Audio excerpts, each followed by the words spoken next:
E Fala, aí, filho. fala comigo. Tudo bom? Ué, tô de boa.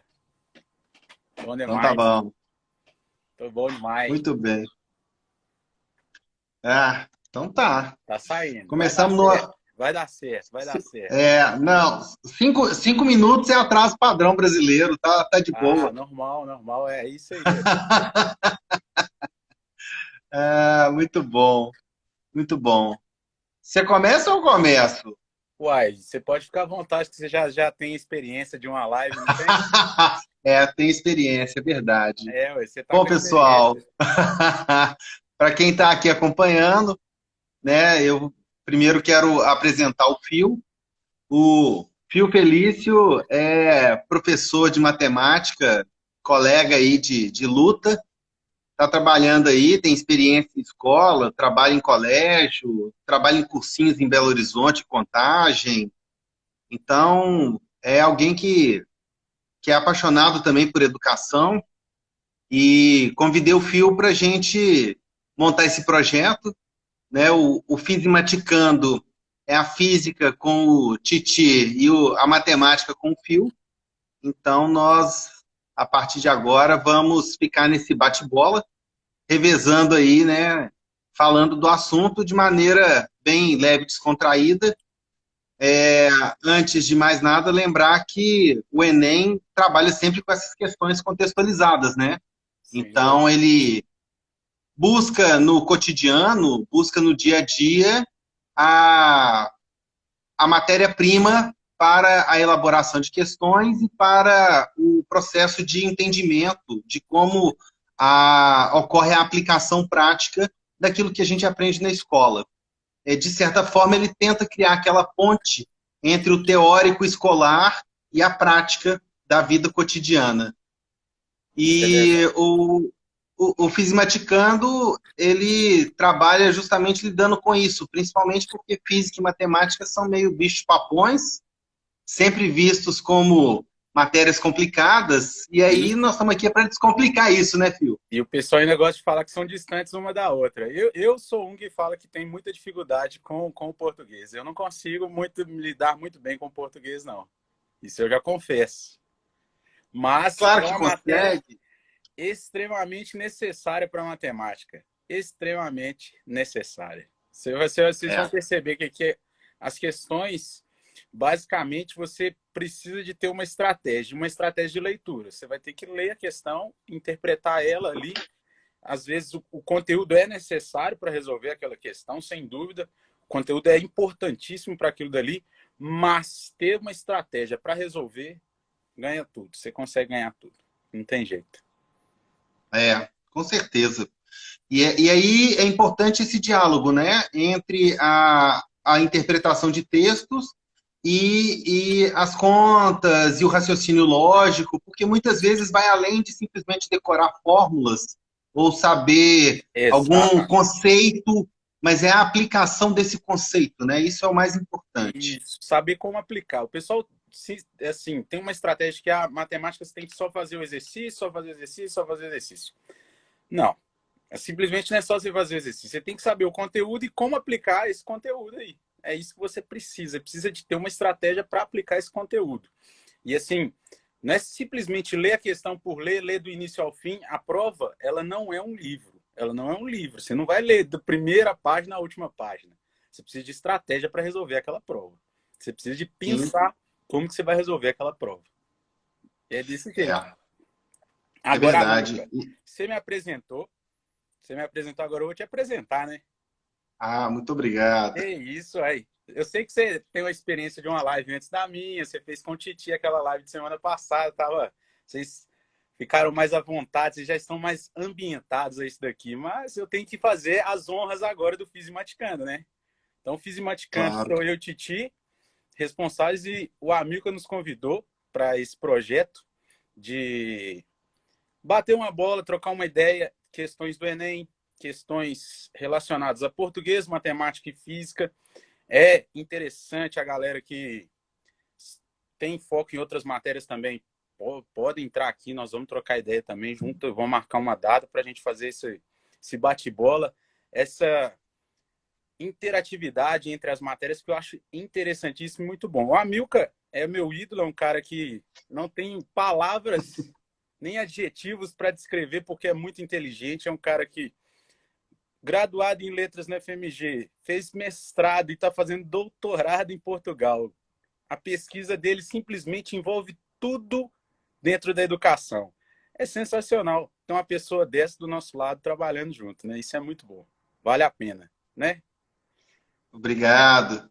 É Aqui, isso. antes da gente começar esse bate-bola, só lembrar para o pessoal que o Enem tem a versão impressa, tradicional, já conhecida há 20 anos, pelo Isso. menos como processo seletivo para vestibular, desde 2008, né? Há 12 anos.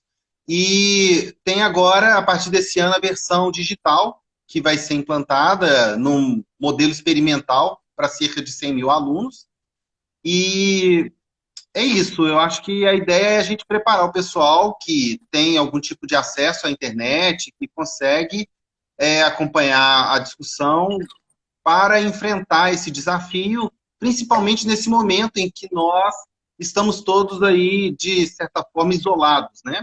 Ou, Sim, no mínimo, confinados diante dessa situação que se impôs e que a gente não tem controle sobre ela, né? exatamente. É, Discussões à parte, se é certo ou se é errado, a realidade que nós temos isso. que enfrentar é essa. Cada um no seu Isso. canto, então vamos usar a internet de maneira bem produtiva. Exatamente. Vamos usar da melhor forma possível e vamos produzir, vamos trabalhar, porque isso que é importante, produzir. Vamos seguir em Exatamente. frente. Tem que ser. Titi tá fazendo as honras pra gente aí no chat, conversando com a galera. E aí o Titi vai dando um toque pra gente das perguntas aí, porque ele tá responsável pelo background hoje aí da galera aí, ó. É, Passa as honras, o, Thiago. Quero aproveitar para já cumprimentar os nossos ex-alunos e amigos que estão aí presentes, Sim, né? sim, Um abraço aí para o Tiago, que está lá de Amsterdã, sendo plateia para nós, o Adir, nosso ex-aluno, o Marco Aurélio, que é meu colega também, trabalhou comigo, uma pessoa incrível, sensacional, professor de Química, uma pessoa realmente fantástica ó, e o que Marco está Aurélio trazendo aí um fez a comentário participação. importante. É, A interpretação de texto, gráfica e simbólica na química é o diferencial. A maioria dos discentes cometem erros na interpretação. É uma pequena parte no desconhecimento do conteúdo. Obrigado, exatamente. Marco Aurélio, pela colaboração. E é isso Sensacional. mesmo. Essa leitura atenta faz toda a diferença em todas as matérias.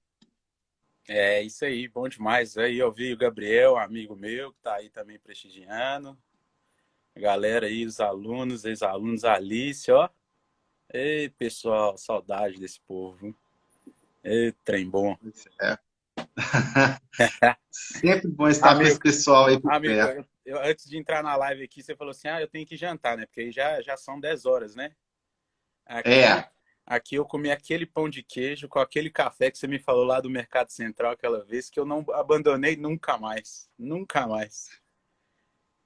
isso é para fazer vontade? É, É para. só pra falar assim: você tá em Portugal, não tem pão de queijo e café, é bom. Aqui a gente tem café bom e pão de queijo. Só pra isso mesmo. É verdade. É verdade. É. A gente aqui tem outras coisas. Temos os pastéis de nata, temos o Ah, vinho do Porto. Não tem o gosto de casa, mas tem uma compensação, não é isso? vale a pena, vale a pena, algo novo, né? Exatamente. Vamos Aí, lá, então. bola então pra Podemos frente? começar? Vamos começar. Então tá. Deixa eu passar aqui uma questãozinha. Aqui, você tem que acompanhar o tempo, senão a gente vai cometer o mesmo erro da semana passada. Tá tranquilo, 10 Clica aí no minutos. ao vivo que Estamos nos aparece o 10 tempo. minutos de live. Estamos tranquilos. Ah, então tá bom. É, Deixa eu passar aqui para sua questão. a primeira questão é a minha, né? É, Isso. pessoal, olha, vocês fiquem à vontade, a gente está tentando esse processo, então ainda é tentativa e erro. Esperamos que vocês consigam ler e acompanhar. Isso. E vamos lá, vamos em frente. Eu vou ler a questão, pelo menos para garantir que todo mundo, né, tem condição de levar adiante, de acompanhar. Essa questão do Enem de 2019, a questão 141, Uma pessoa perdeu um objeto pessoal quando visitou uma cidade. Pretende divulgar nos meios de comunicação informações a respeito da perda desse objeto e de seu contato para eventual devolução. Quem nunca, né? Quem nunca perdeu alguma Quem coisa? nunca perdeu algo? Nossa, nem fala. Não fala que eu sou a pessoa que mais perde as coisas, viu? No entanto, ela lembra que, de acordo com o artigo 1234 do Código Civil, poderá ter de pagar pelas despesas de transporte desse objeto até sua cidade e poderá ter que recompensar a pessoa que lhe restituir o objeto em, pelo menos, 5% do valor do objeto. Quem devolve tem recompensa. Sempre, ué. Faz coisa boa, retribuída. Exatamente. Ela sabe que o custo com transporte será de 1/5 do valor atual do objeto e, como ela tem muito interesse em reavê-lo, pretende ofertar o maior percentual possível de recompensa, desde que o gasto total com as despesas não ultrapasse o valor atual do objeto. E agora, nessas condições, o percentual sobre o valor do objeto dado como recompensa que ela deverá ofertar é igual a. Isso, ele quer saber lá o percentual do objeto. Vamos lá. Primeira coisa, Amilcar. As provas, as questões de matemática, nas provas, o que tem se notado é o seguinte: ela é dividida em algumas partes. Eu gosto de sempre deixar claro, você precisa de estratégia para resolver. E a estratégia vem com a facilidade, com o tempo que você vai se acostumando com a questão. E as questões de matemática, sempre eu falo para os alunos, galera, eu divido ela em 3 partes. Quais são essas partes? Uma parte onde eu sou contextualizado, inclusive até destaquei aí de vermelho, o contexto que o elaborador daquela questão quis me colocar. Depois eu tenho as informações, onde ali temos as matérias que estão envolvidas ou a matéria que está envolvida naquela questão. E por último eu tenho o comando da questão, que aí sim é específico, assim, ó, eu quero isso dessa matéria. E aí ele vai lá no fundo e já me pergunta, ó, é isso aqui que eu quero dessa matéria. Então é estratégico mesmo, você vai ler sabendo o que é cada parte. Mas como que eu vou saber o que é cada parte? Acostumando. Você vai se acostumando. E assim, ó, se você olhar, eu marquei de vermelho. O que falou nessa primeira parte de vermelho? Fala que a pessoa, ela perdeu o objeto. Uma pessoa viajou para uma cidade, perdeu o objeto e quer divulgar nas redes sociais para recuperar esse objeto. Isso aí foi o quê? Foi uma contextualização. Ele te contextualizou aquela situação que ele quer criar. Para quê? Para te colocar a questão ali, ó, relacionada. Ele falou assim, e aí essa pessoa lembra do Código Civil e fala que o Código Civil diz que ele pode pagar no mínimo 5% de retribuição por receber aquele objeto, aquele bem. Só que aí falou 5%, foi uma informação, isso aí falou do Código Civil, bacana, contextualizou, informou também junto aí, e aí depois, o parágrafo mais importante é aquele terceiro parágrafo ali. Ele fala o seguinte: a pessoa sabe que o custo do transporte para reaver esse objeto é 1/5. Pensa comigo, 1/5 do valor do objeto. Se eu tenho um objeto qualquer, pensar em qualquer objeto, ele vale 100%. Ele hoje vale 100% esse objeto. Qualquer objeto que eu pensar, meu relógio, meu óculos, minha chave, não sei o quê, se eu perdi qualquer um deles, ele vale quanto? Hoje, 100%. Ele vale aquele valor dele ali. E aí ele disse que 1/5 desse objeto será gasto com transporte para voltar com aquele objeto para a mão dela. Então pensa comigo, Ok. se eu tenho 100%, amigo, vamos construir o raciocínio. Se eu tenho 100% desse objeto e 1/5, ou seja, eu vou pegar esse 100% e dividir em 5 partes. 20%, 20%, 20%, 20%, 20%, eu cheguei em 100%, não cheguei? Então eu sei Sim, que 20% eu vou gastar com quem? Com o meu transporte, com o certo? transporte. E aí ele disse, Sim, logo em seguida, a pessoa tem interesse em reaver tanto esse bem que quer ofertar o quê? A maior porcentagem possível, desde que não ultrapasse o valor do objeto. Lembra do objeto? Ele não valia 100%? As 5 partes? sim, sim, 20% não foi gasto ali com o transporte, não será gasto com o transporte? Então, exato. a maior possível que ele terá é o restante do valor daquele objeto. Você concorda comigo? Então, o maior Sim, possível é o que restou. Pensa, ó, 20%, 20%, 20% e 20%. 80%. 80%. Exatamente, tranquilo. Você não precisou de calcular demais. A galera que é assim, ó, gente, a questão de matemática, eu tenho que calcular, eu tenho que fazer um cálculo. Não, não, não. Quem calcula demais perde tempo, perde tempo, perde tempo. Você tem que pensar. É preciso pensar. Entendi.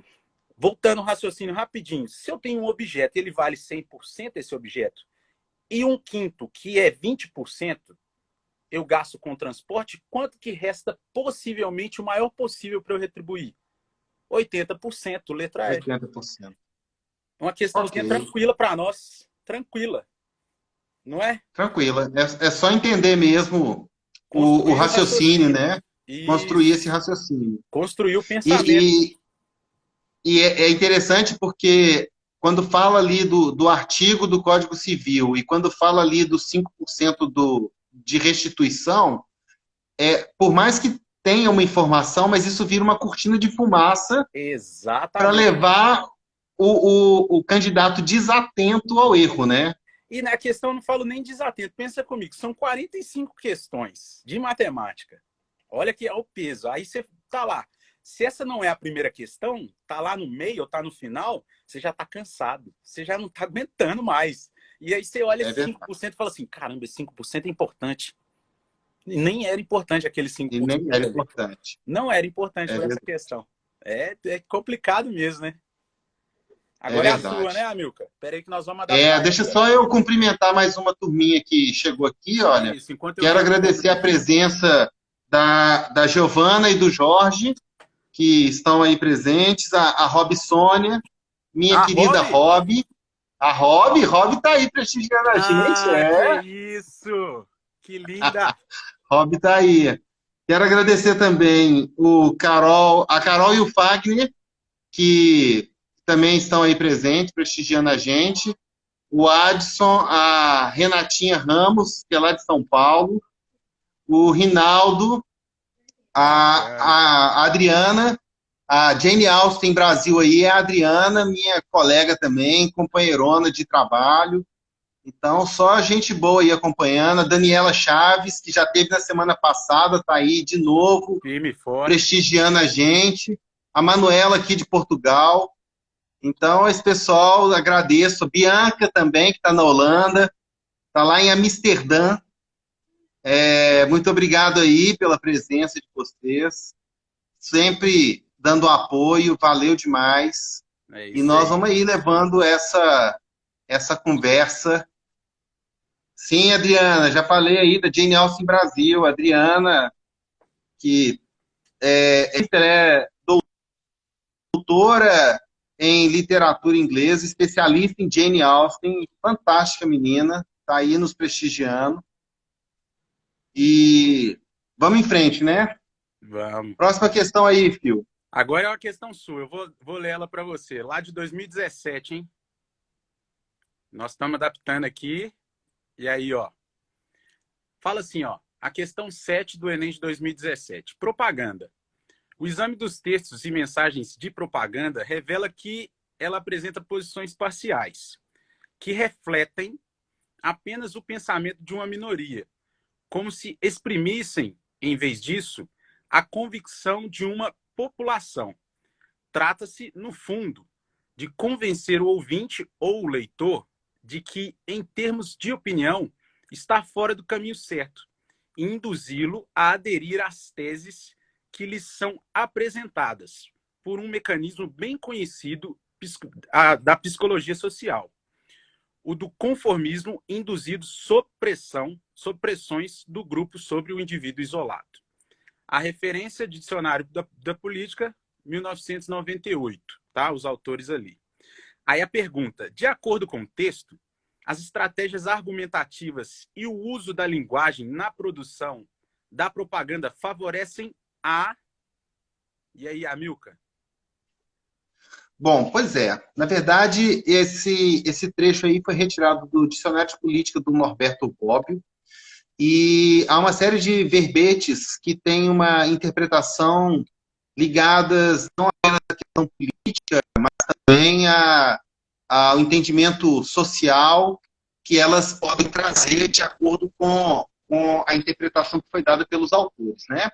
Nesse caso da política, o que chama atenção é o enunciado que fala a respeito desse processo de refletir o pensamento de um pequeno grupo, né?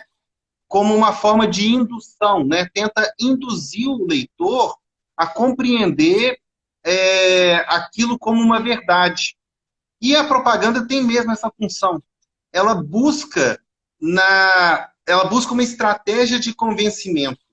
De certa forma, se a gente for pensar na redação do Enem, ela segue uma estratégia muito parecida, de criar uma estratégia de convencimento a partir de argumentos que são lógicos e estão devidamente organizados. Qualquer propaganda tenta fazer isso.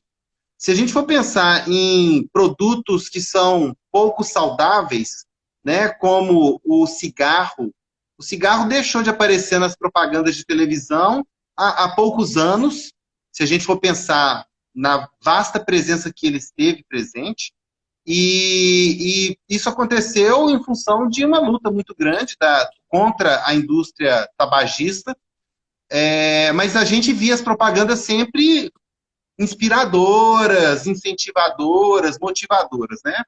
Então, a propaganda é bem essa. Ela não reflete da sociedade os produtos anunciados, porque ela não traz essa reflexão. A sociedade não está preocupada necessariamente com isso, né?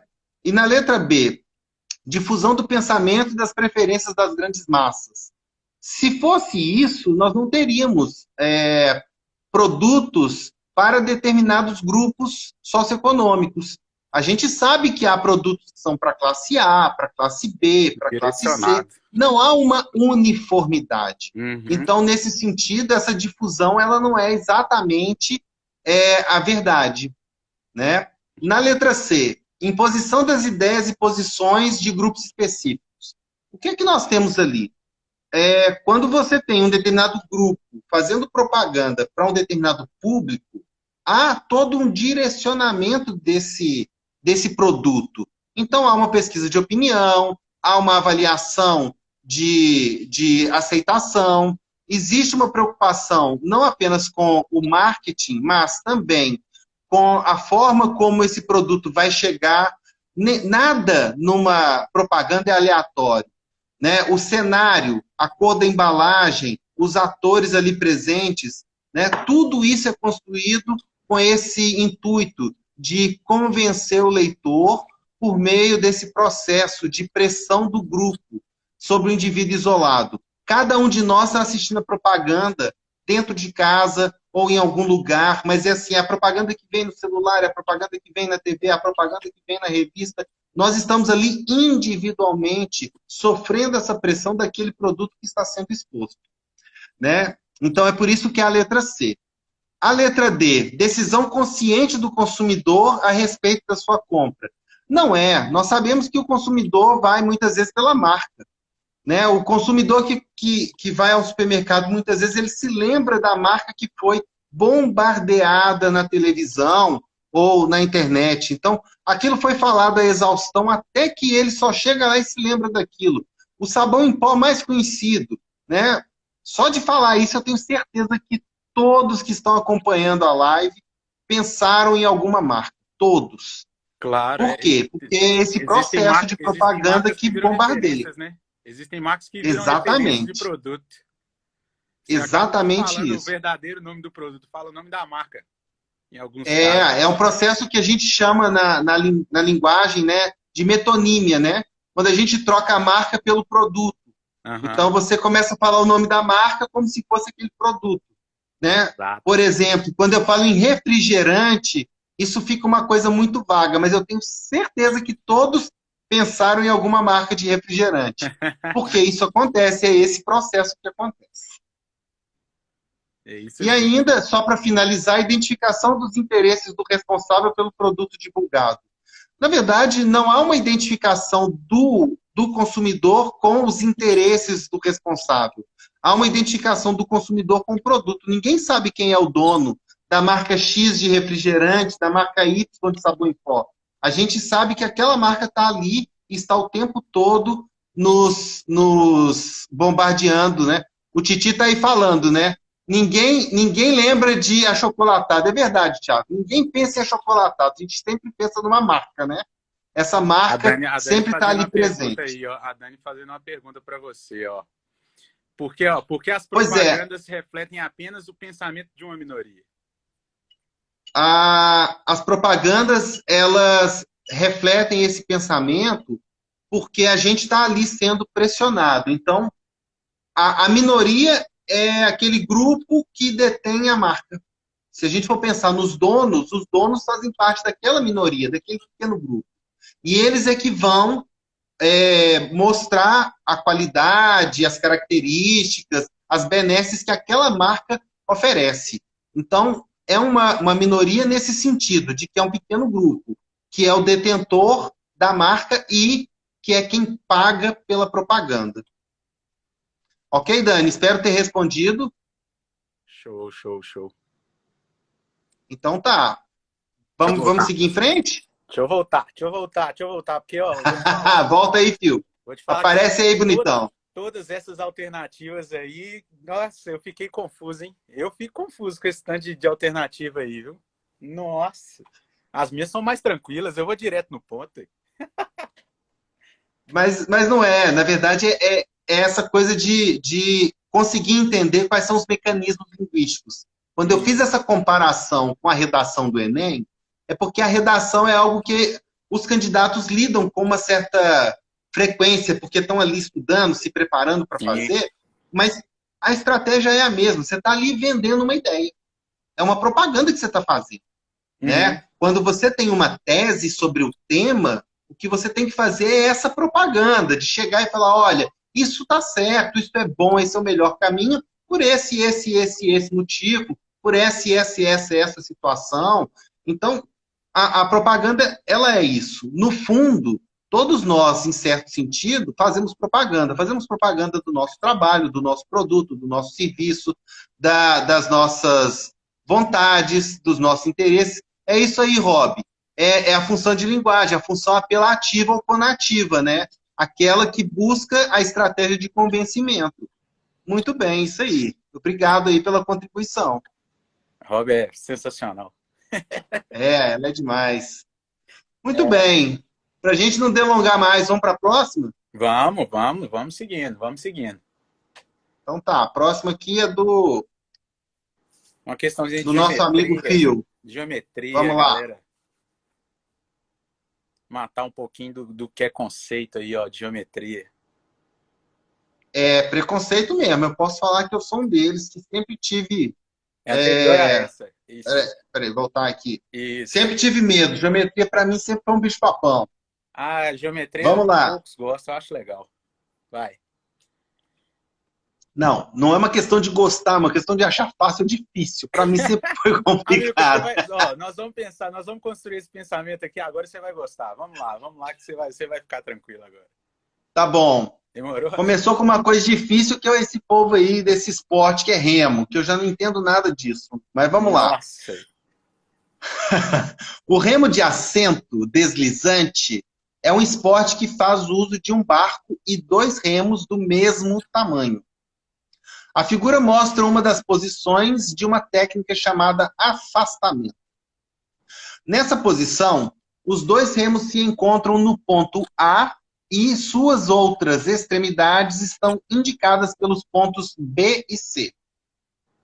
Esses três pontos formam um ângulo, ABC, cujo ângulo BAC tem medida de 170 graus.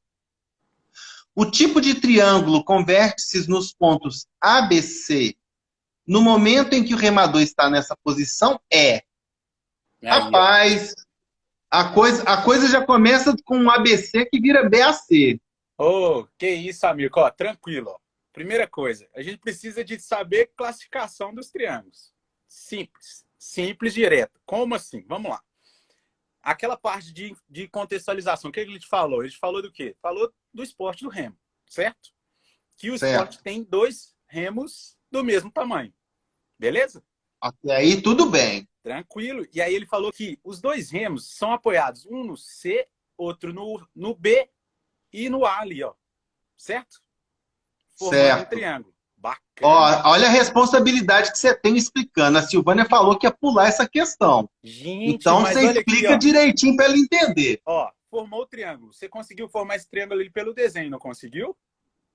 Você marcou Sim. ali? Beleza. Aí olha lá. Ele disse que o ângulo BAC, circunflexo na matemática, Amilcar, onde eu ponho o circunflexo na matemática, indica onde eu tenho um ângulo, tá? Não é igual E que eu eu ponho. pensando que era só para acentuação. Pois é. Aonde eu ponho o circunflexo ali, indica o ângulo. Significa que o ângulo BAC, onde está o circunflexo? Está no A, não tá? No ar. Então, o ângulo A, onde está o ponto A, aquele ângulo mede 170 graus.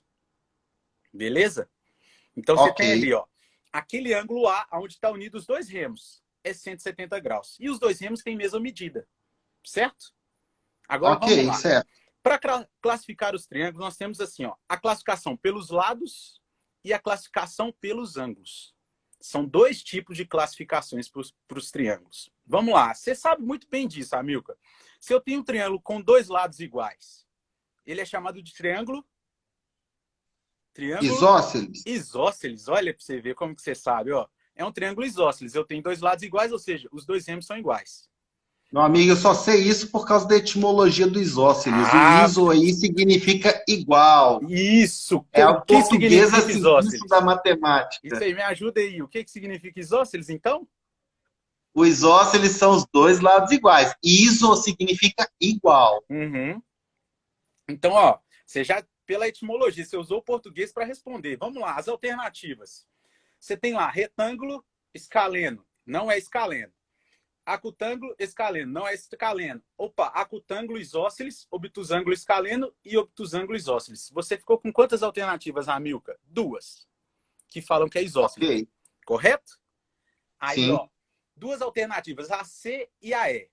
Você vai responder baseado naquele ângulo que ele te informou. Aquele ângulo que ele te informou, ele tem 170 graus, não tem? Ele não falou isso? Tem. Quando você tem um ângulo maior do que 90 graus e menor do que 180, esse triângulo é chamado de obtusângulo. Obtusângulo, porque ele tem Que um nome ângulo... bonito, hein? Isso é nome de criança de família rica. Isso. Obtusângulo. Dá pra gente nomear um filho aí, obtusângulo. Vai ser legal. Ia ser legal. Agora aqui, pensa comigo. Obtuso, maior do que Ok. 90, menor do que 180. Então, o triângulo ele é obtusângulo. Então, ele tem um ângulo maior do que 90 e menor do que 180. As duas classificações aí, ó, dos triângulos, pelos lados, isósceles, e pelos ângulos, obtusângulo.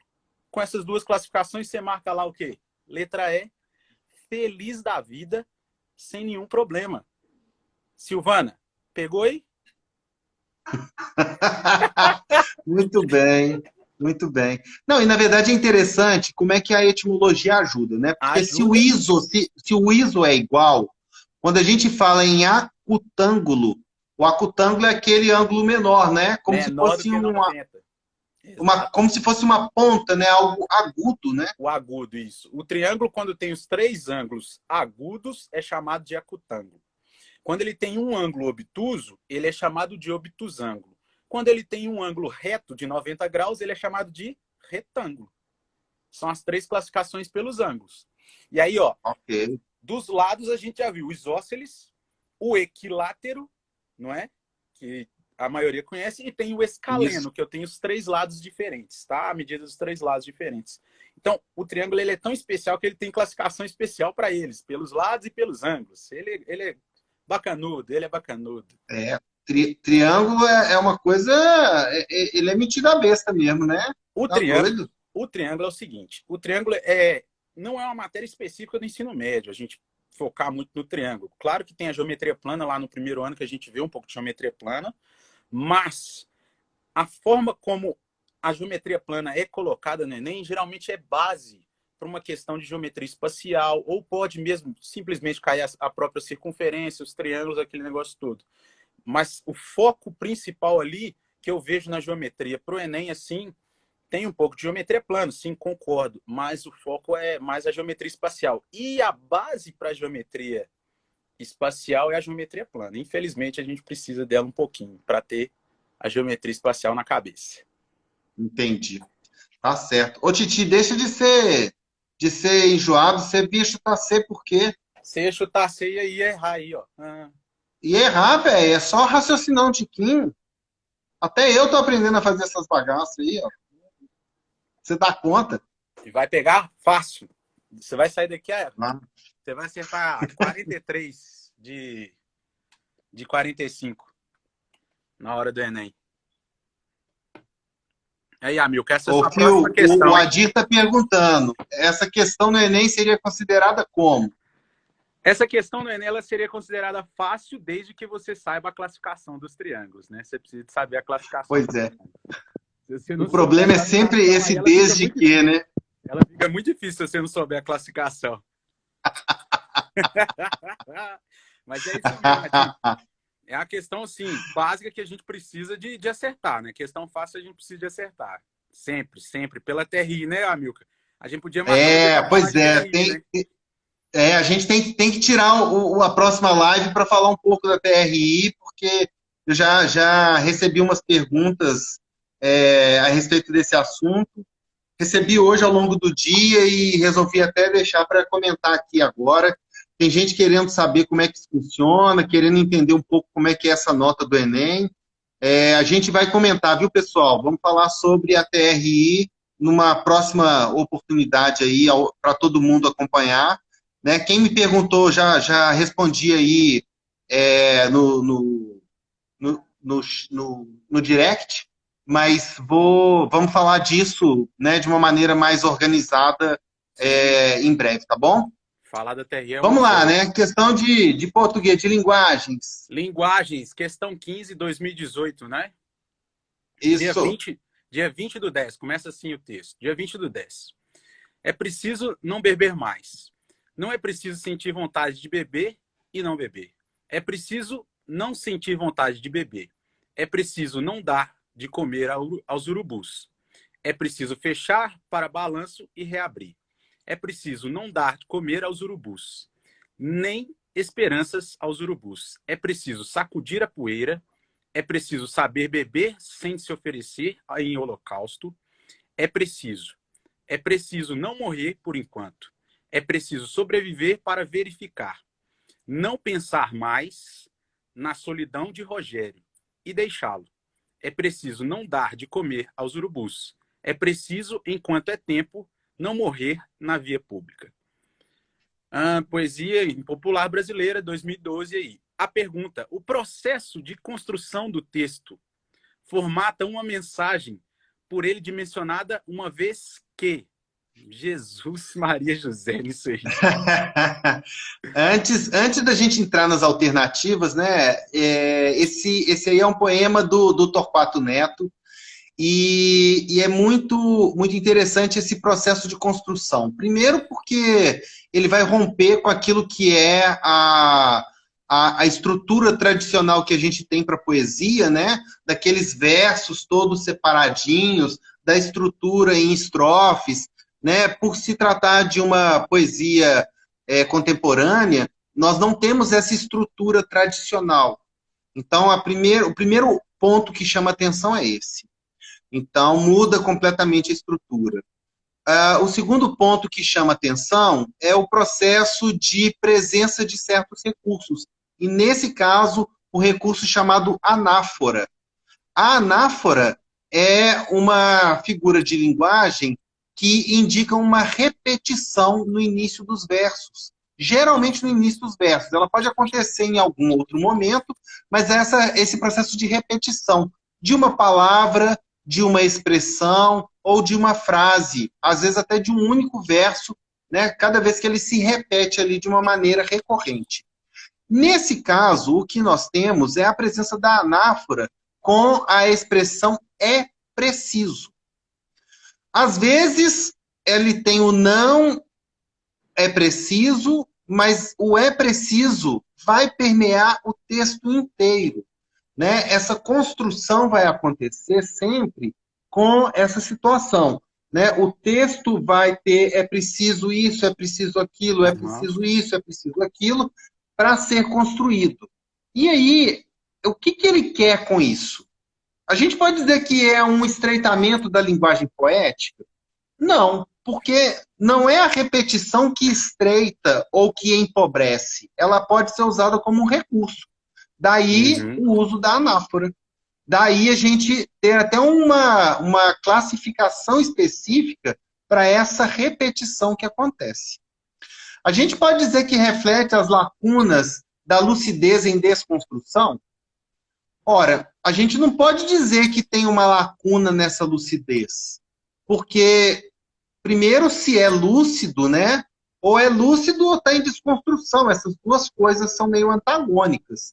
Então, não dá para dizer que isso está ali acontecendo. E a mensagem que fica ali, né, é preciso não beber, é preciso não dar de comer aos urubus, é preciso fechar para balanço. No fundo, são mensagens que têm um tom de expectativa, tem ali uma ideia de recomeço ou de projeção do que vem pela frente. Né? Quando a gente chega e fala assim, é preciso fazer dieta, né? Você pode falar assim, ou fala do presente, eu estou fora do peso ou fora de forma, ou você fala do futuro, né? Eu preciso fazer algo para mudar, eu preciso fazer algo para transformar essa realidade. Então, ô Dani, você está perguntando aí sobre essas lacunas da lucidez em desconstrução, né? Se a gente tem uma lucidez em desconstrução, automaticamente a lacuna ela estaria ali presente, mas o poema não está falando da lacuna e nem está falando de uma desconstrução, mas ele está falando justamente de uma projeção, né, de um futuro. Mas não é como diz aí, projeta a persistência das emoções reprimidas, porque ele não está projetando uma emoção reprimida. A emoção está ali, não está presente como emoção, mas o que ela tem é um processo de conscientização, né? Cada vez que a gente se conscientiza de algo, a gente cria uma demanda pessoal, uma demanda própria para aquilo. Então, assim, quando eu defino, eu preciso fazer atividade física, eu preciso beber mais água, né? Você está criando uma conscientização.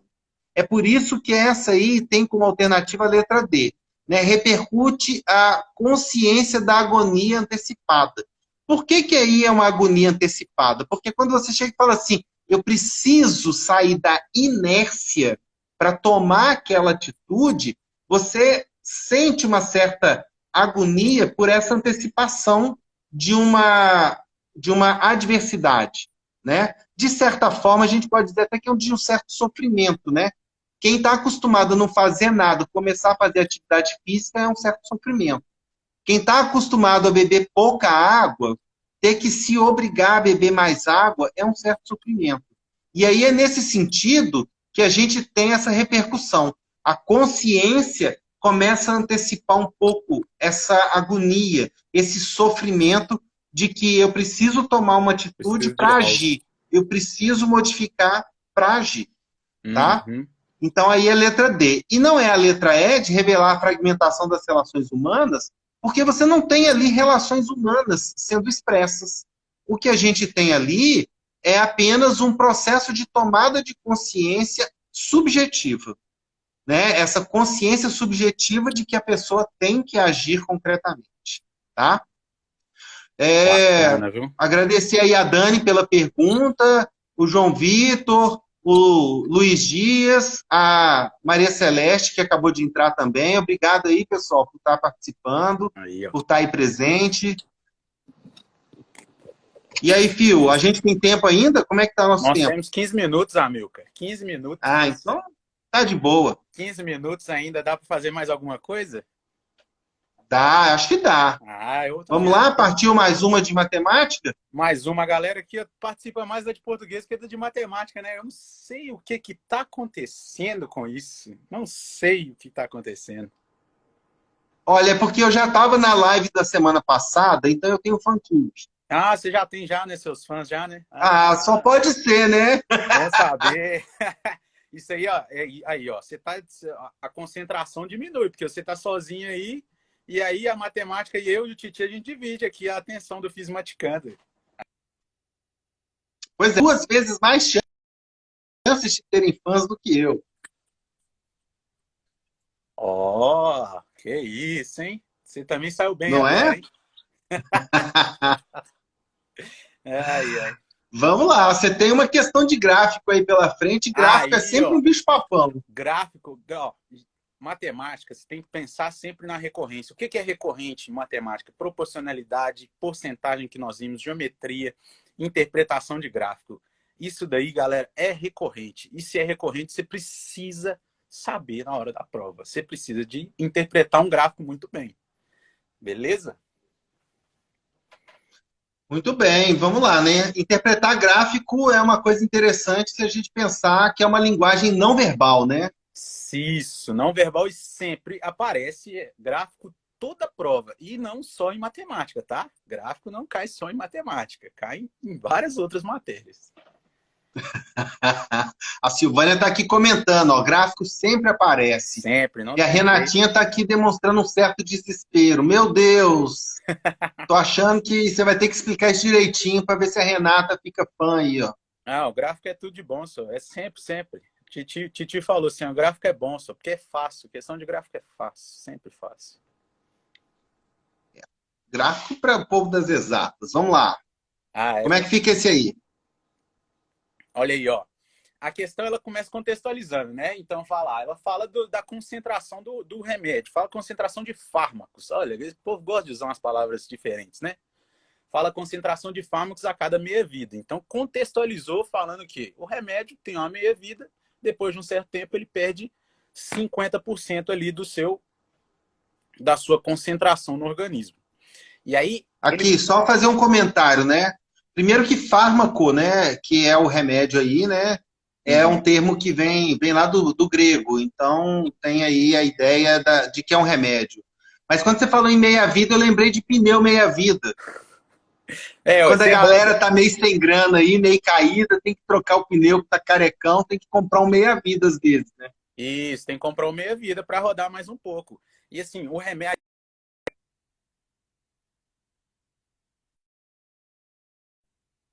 Aí, tá me Oi? ouvindo? Tá me ouvindo? É Tô, porque, tô. porque veio a Sim, ligação sim. aqui. Você toma um remédio e assim, a concentração do remédio está alta, passa um tempo, essa concentração vai caindo.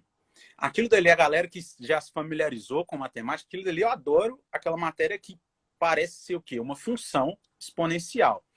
Então, função ali, é um gráfico de uma função exponencial, a apresentação daquele gráfico ali. Só que você não precisa de pensar em resolver como uma função exponencial ali. Você não precisa de se Tá. preocupar com isso. Você não precisa de Deixa, saber deixa só. que o f de x é igual a elevado a x. Você não precisa disso. Você não vai precisar disso ali. Você vai precisar de interpretar. Ele falou lá, a concentração cai de acordo com a meia-vida, vai diminuindo. Porque você toma um Ok. remédio, cai, e aí depois você, de tantas em tantas horas, você põe de novo aquela dosagem, cai de novo até o final do tratamento você conseguir, não é? É isso que acontece, é isso que ele está falando ali, o que acontece naquele tipo de remédio ali. E aí, ó, a parte vermelha contextualizou e o que está fora ali, ele foi lá e te informou, falando da concentração. Ele chegou e já falou lá embaixo, ó. O gráfico apresenta as meias-vidas. Ou seja, no gráfico você precisa de saber, ó, quem aqui é a abscissa, quem é a ordenada. Quem colocou aqui, quem está ali? Número de meias-vidas. Você está conseguindo enxergar aí? E aqui você tem o quê? A concentração, a porcentagem de concentração. Beleza? São as marquinhas aqui, né? Os Isso. pontinhos destacados. Isso. Vertical, você vê a concentração aqui. E no horizontal, você vê as meias-vidas. Então, passa uma, duas, três, vai até os 7 meias-vidas ali para pegar. Aí ele fala, ó, no finalzinho, verdinho, só no verdinho ali, ó. A meia-vida do antibiótico amoxicilina é de 1 hora. Ou seja, ali, ó, a meia-vida, 1 hora. Ou seja, você tomou amoxicilina, 1 hora depois caiu 50% dessa concentração no seu organismo. Olha aí a química trabalhando na questão. Aí você pega aqui, ó, Assim, se uma dose desse antibiótico for injetada ao meio-dia, aí se você tomar uma amoxicilina meio-dia em um paciente, o percentual dessa dose restará no seu organismo às 13h30. Será de aproximadamente. Essa palavra tem muita gente que adora. Aproximadamente significa que eu não vou encontrar o valor exato. Beleza? Você vai encontrar o aproximado ali. Vamos pensar, só com o gráfico. Milka, você que está com a tela aí, ó. Você pegou ainda um lapisinho. Vamos lá. Digamos que é 1 hora, não é? Você perde 50%. Olha aí, quando tem tá lá onde? No vertical. Bem no 50%. No 50%. Exatamente. Isso. Uma meia-vida, 1 hora, 50%. Correto? Correto. Agora vai aí, ó. Tá aqui. Metade disso daí, ó. No meio, entre o 1 e o 2. Onde está tá o gráfico? Aqui, ó, no 25. Aí você tá no 2. Entre o 1 e o 2. Tá. Aqui entre o 1 e o 2 tá aqui. Isso. Olha lá no horizontal. Tá qual o valorzinho lá? Não tem escrito, mas dá para você saber aí que tá no meio entre o quê? 35. Exatamente, Amilca. Você leu o gráfico e você acabou de responder a questão. 35. Você respondeu toda ela aí pra gente. Acabou. Você leu o gráfico, você respondeu. Sério. É só isso? É só isso. Rapaz, mas aí ficou fácil demais. Uai, é só olhar o gráfico, é só saber o que está acontecendo no gráfico. Que aí você responde. Olha para você ver que o gráfico é fácil, não é difícil. Esse gráfico aí ficou tranquilão mesmo. Aí. Então, o que a gente tem ó, aqui nos 50% com 1 hora. Isso, ele tomou meio-dia, passou 1 hora, 13 horas, não é? 13 horas e 30 é metade, mais metade dessa hora aí, né? Meia hora. Quando eu tô aqui entre a 1 hora e a 2, eu subo aqui, vou lá na interseção, achei o 35. Isso, acabou. Fechou. Sem problema nenhum. Isso foi lindo, hein? Você marca e vai embora. Isso foi lindo demais, porque ficou bem mais fácil entender assim. Isso aí. Ó. Gráfico, você tem que ler o gráfico. Não é uma linguagem? Então você tem que interpretar essa linguagem também. O gráfico é a linguagem. Sacou? Aí você respondeu uma questão de matemática simplesmente facinho. Uau! A gente foi bem mesmo. Amigo, então vamos lá. Nós temos 8 minutos aqui para despedir ou para fazer outra questão sua? Não, vamos. A semana passada a gente extrapolou, né? Nós, semana passada, acabamos caindo, depois tivemos que voltar. Vamos fazer o seguinte, vamos aproveitar agora que a gente está com tempo para despedir do pessoal. Sim. Né? Vamos né, falar com todo mundo, agradecer aí a presença de todos, né? Os nossos amigos, alunos, ex-alunos, todos que estiveram aí. Aguardamos aí os comentários, esperamos que vocês não só tenham gostado, como que vocês possam nos dizer o que pode ser melhorado, porque isso aqui é para vocês, isso aqui é para quem está acompanhando o canal, né? Deixar isso muito claro que a nossa intenção é fazer um trabalho que dê um resultado, e o resultado depende de vocês, a gente vai fazer o melhor e depende aí de vocês para chegar lá. Então, agradecendo muito a presença de todos, né? O Vicente, que está aqui prestigiando, acabou de entrar, Vicente Parreiras, não só meu colega, como foi da minha banca de mestrado e agora é meu co-orientador no Brasil, é uma pessoa sensacional, está aí criando, inovando e sempre aí trazendo coisas boas para a juventude, para o estudo. Vicente, muito, muito obrigado por estar presente, valeu demais. Obrigado, agradecer aí a Gláucia, que chegou aí também agora. Obrigado a todos, todo mundo que assistiu. Fio, tem alguém aí específico que você queira... Eu quero agradecer em específico a todos que estão aqui. Gostei demais, gostei da participação, espero que a matemática não tenha ficado tão difícil. Eu quero que ela fique o mais simples possível para vocês.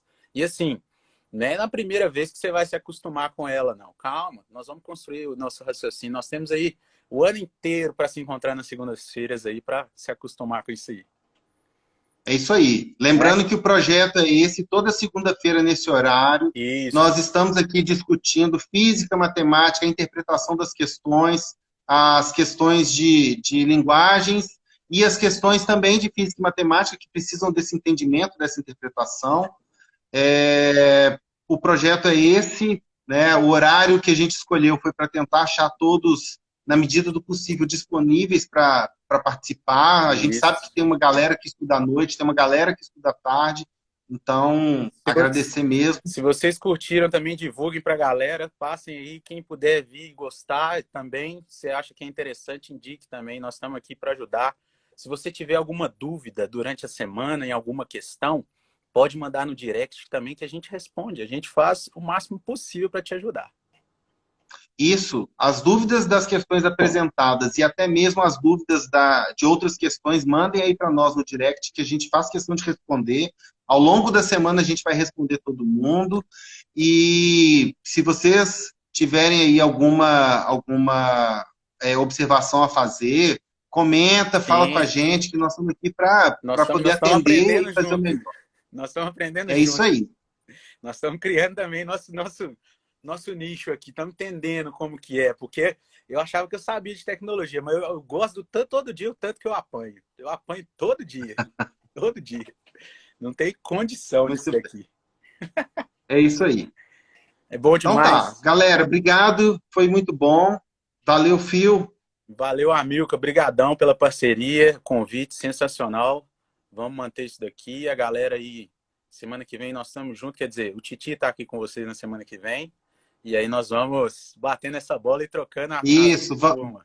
vamos revezando. O último recado aqui, né, Rob, obrigado pelo comentário. A ideia é essa, é fazer disso aqui um bate-papo para tornar a aprendizagem mais leve e mais tranquila, e a ideia é bem essa. Então, seu feedback é muito positivo, agradeço aí publicamente pelo feedback, valeu Obrigado demais. mesmo. Valeu, Rob. E aí, Optus Ângulo, aprendeu aí.